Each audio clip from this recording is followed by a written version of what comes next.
பரிசுத்தரும் உலக இரட்சகருமாய் இருக்கிற இயேசு கிறிஸ்துவின் நாமத்தினாலே இந்த பதிவை பார்க்கிற உங்கள் ஒவ்வொருவரையும் வாழ்த்துகிறேன், வரவேற்கிறேன். அதாவது நம்ம ஊர்ல எல்லாம் தெரு தெருவா போய் நம்ம பிரசங்கம் பண்ணுவோம், சுவிசேஷம் சொல்லுவோம். அதேபோல வெஸ்டர்ன் கண்ட்ரீஸ்ல எல்லாம் தெரு தெருவா போமாட்டாங்க. ஆனா, அங்கங்க டவுன்கள்ல ஸ்பீக்கர்ஸ் கார்னர் அப்படின்னு சொல்லியிருக்கும். அங்க அவங்க தன்னுடைய பிரசங்கத்த பண்ணுவாங்க.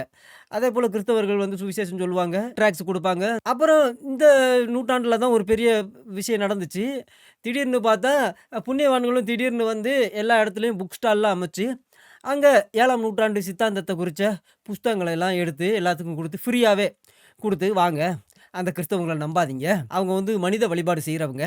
நாங்க காபாக்கள்ல மட்டும் தான் முத்தம் குடுப்போம். இயேசுநாதர் ஒரு மெசஞ்சர் தான். அவர கடவுள்னு சொல்லிக்கிட்டு ரொம்ப காலமா கிட்டத்தட்ட 2000 வருஷமா சுவிசேஷம் சொல்லிக்கிட்டு இருக்கிறாங்க. அத இல்ல அப்படின்னு சொல்றதுக்காக தான் 7ஆம் நூற்றாண்டு சித்தாந்தம் உருவாக்கப்பட்டது. இப்ப அதத்தான் நாங்க சொல்லிக்கிட்டு இருக்கோம். அதனால இந்த கிறிஸ்தவர்கள நம்பாதீங்க, இப்ப பாஸ்டர்கள நம்பாதீங்க, ஏமாத்துறாங்க.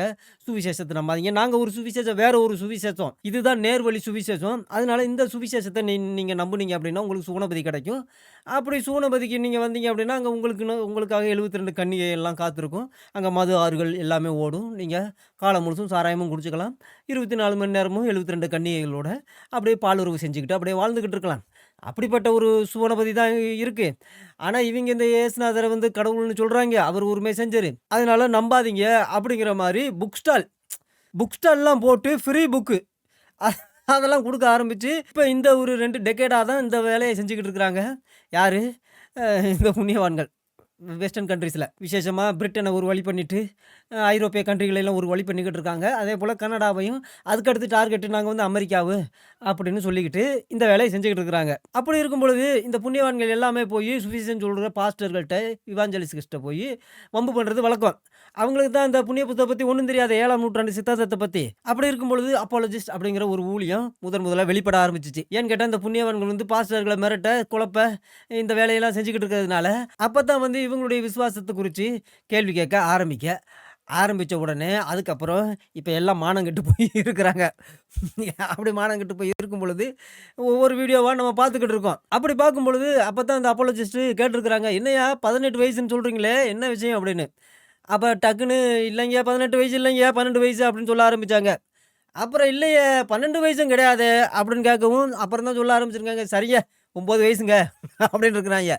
"என்னய்யா உண்மைய சொல்லுங்கய்யா" அப்படின்னு சொல்லதும், "இல்லைங்க 6 வயசுங்க. சரிங்க இதுதான் ஃபைனலுங்க" அப்படின்றாய்ங்க. "இல்லையா கொமேனி ஒரு விஷயம் சொல்லியிருக்காராமே 2 வயசுன்னு, அது உண்மையா?" அப்படின்ங்க.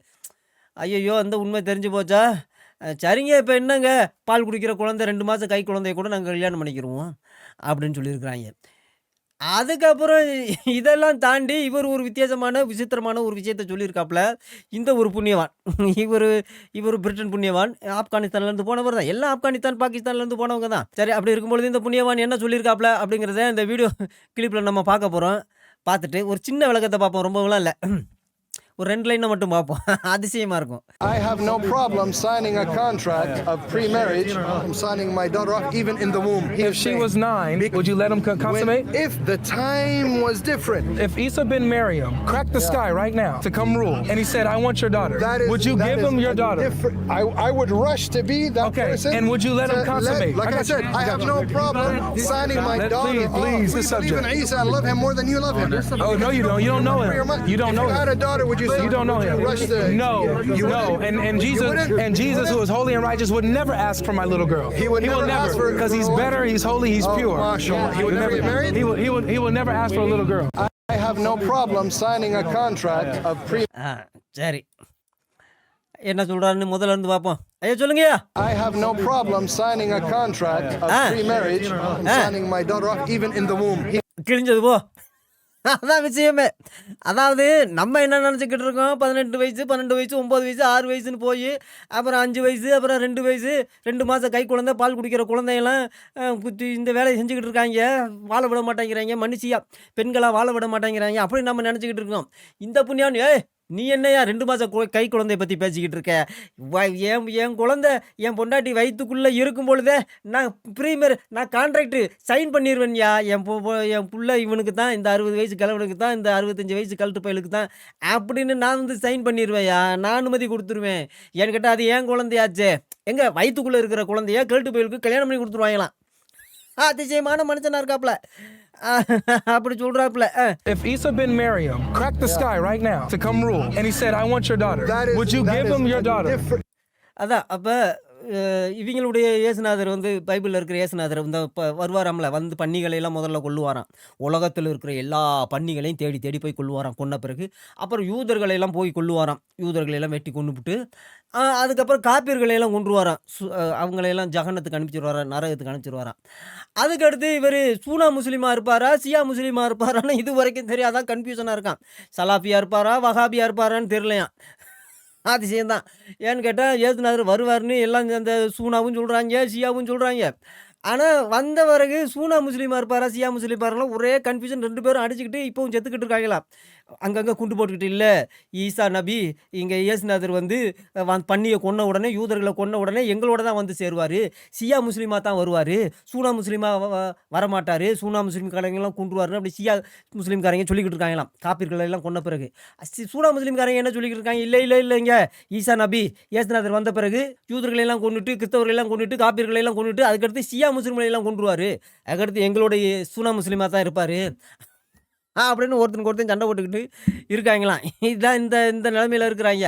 இப்படி இருக்கும் பொழுது இவன் என்ன சொல்கிறான் அப்படின்னா, நீ என்னையா முகமதுவை பற்றி பேசிக்கிட்டு இருக்க, இங்கே ஈசா நபி வந்தாலே நாங்கள் அவருக்கும் எங்கள் மகளை எல்லாம் கல்யாணம் பண்ணி கொடுப்போம்யா அப்படின்னு சொல்லிக்கிட்டு இருக்கான். அதிசயமான இஸ்லாமிய இயேசுநாதர் வருவாராம், கல்யாணம் பண்ணுவாராம். அப்போ கல்யாணம் பண்ணும் பொழுது இது எந்த வயசில் உள்ள பெண்களை கல்யாணம் பண்ணுவார்னு தெரியலையாம். ஆனால் வயிற்றுக்குள்ளே குழந்தை இருக்கும்போதே எழுதி கொடுத்துருவாராம். அவர் கொடுத்துருவாராம். யாருக்கு? எங்கள் நபிக்காக அப்படின்னு, ஈசா நபிக்காக நாங்கள் குழந்தை கொடுக்குறோம் அப்படின்னு சொல்லி. I would rush to be that Okay, person. and would you let him consummate? Like I said, I have no problem signing my daughter off. Please, We this believe in subject. Isa. I love him more than you love him. அதான் அந்த ஈசா நபியை, அந்த இயேசுநாதரை நாங்கள் அதிகமாக நம்புகிறோம், அதிகமாக நாங்கள் அன்பு செய்கிறோம். அவர் மேலே ரொம்ப அன்பு செய்கிறாங்களாம். யார்? இந்த புண்ணியவான். எப்படி அன்பு செய்கிறீங்க அப்படின்னா, கல்யாணம் பண்ணி வைப்பாங்களா? யாரை? பச்சை குழந்தைகளை, வயிற்றுக்குள்ளே இருக்கிற குழந்தைகளை எல்லாம் கல்யாணம் பண்ணி வைப்பாங்களாம். என்ன அதிசய பிறவிகளாக இருக்கிறாங்க இவங்கள என்ன போய் எங்கே போய் என்ன சொல்கிறது தெரியல, ஒன்றும் புரியல. Oh, no, you don't. You don't know him. You don't know If you had him. a daughter, அதுதான் ஈசா நபியை அதிகமாக நம்புறது, இது அன்பு ஊறுறது, அன்பு செய்கிறது. நீங்கள்லாம் ஈசா நபியை சிநேகிக்கிறீங்களா? சிநேகிச்சா உங்கள் பிள்ளைகளெல்லாம் நீங்கள் கல்யாணம் பண்ணி கொடுக்க மாட்டீங்களா? நீங்கள் அப்படி கல்யாணம் பண்ணி கொடுக்க மாட்டீங்க. ஏன்னு கேட்டால் ஈசா நபியை அதிகமாக நீங்கள் நேசிக்கலை. அதாவது நேசம் அப்படின்னாலே, ஃப்ரெண்ட்ஷிப்பு அப்படின்னாலே, ஒர்ஷிப்பு அப்படின்னாலே, கல்யாணம் பண்ணி குழந்தைகளை கல்யாணம் பண்ணி கொடுக்குற கேவலமான ஒரு கலாச்சாரம் இவங்க எங்கேருந்து கற்றுக்கிட்டாங்கன்னு தெரியல. 7ஆம் நூற்றாண்டு சித்தாந்தத்தில் தான் வந்துச்சுன்னு சொல்கிறாங்க. ஆனால் இந்த 21ஆம் நூற்றாண்டுலேயும் கொஞ்சம் கூட காமன் சென்ஸாக கூட சிந்திச்சு பார்க்க மாட்டேங்கிறாங்களே. அப்பேற்பட்ட அது மனக்கண்ணெல்லாம் குருடாகி போய் கிடக்க அப்படின்னு நினச்சி ரொம்ப வேதனையாக இருக்குது. என்ன செய்கிறது? நிறைய விஷயங்களை சொல்லலாம். ஆனால் இந்த மாதிரியான விஷயங்களை சொல்கிறதுக்கு ரொம்ப கஷ்டமாக இருக்குது. அதனால சரி, இந்த வீடியோ இதோட would you முடிப்போம். say You don't know him. you rush to? No, You no. wouldn't? And Jesus, who is holy and righteous, would never ask for my little girl. He would never ask for a because he's girl. better, he's holy, he's Oh, pure. mashallah. He would never get married. இவங்க இன்னும் நம்பிக்கிட்டு இருக்காங்க, இயேசுநாதர் வந்து வயிற்றுக்குள்ளே இருக்கிற குழந்தையெல்லாம் கல்யாணம் பண்ணிக்கிடுவான், அதனால நான் உடனே கான்ட்ராக்ட் எழுதி கொடுத்துருவேன் அப்படிங்கிறான். கேவலம் கட்ட ஜன்மம். இவங்க எதுக்கு இந்த ஐடியாலஜி அப்படியே தூக்கி பிடிச்சிக்கிட்டு இருக்காங்க அப்படின்னா, அந்த குழந்தைகளை கல்யாணம் பண்ணி கொடுக்குறது? ஏன்னு கேட்டால் இவங்களுக்கு அந்த மாதிரியான கேவலமான ஒரு புத்தி. அதாவது ஒரு காமவெறி இருக்கான்னு வைங்களேன், 60 வயசு கழட்டு பயலுக்கு காமவெறி பிடிச்சிருச்சுன்னு வைங்களேன், ஒரு 20 வயசு பொண்ணு மேலே ஆசைப்பட்றான், சரி அதில் ஒரு நியாயம் இருக்குது, போய் தொலையுது அப்படின்னு கூட நம்ம விடலாம். இது என்னடா 6 வயசு குழந்தை, 5 வயசு குழந்தை, 2 வயசு குழந்தை, 2 மாத குழந்தை, இதுக்கெல்லாமா ஒரு கழட்டு பயலுக்கு வந்து காமவெறி பிடிச்சி திரிவாங்க? இதை என்னன்னு சொல்கிறது? இதைத்தான் சாத்தானிசம்னு சொல்லுவாங்க.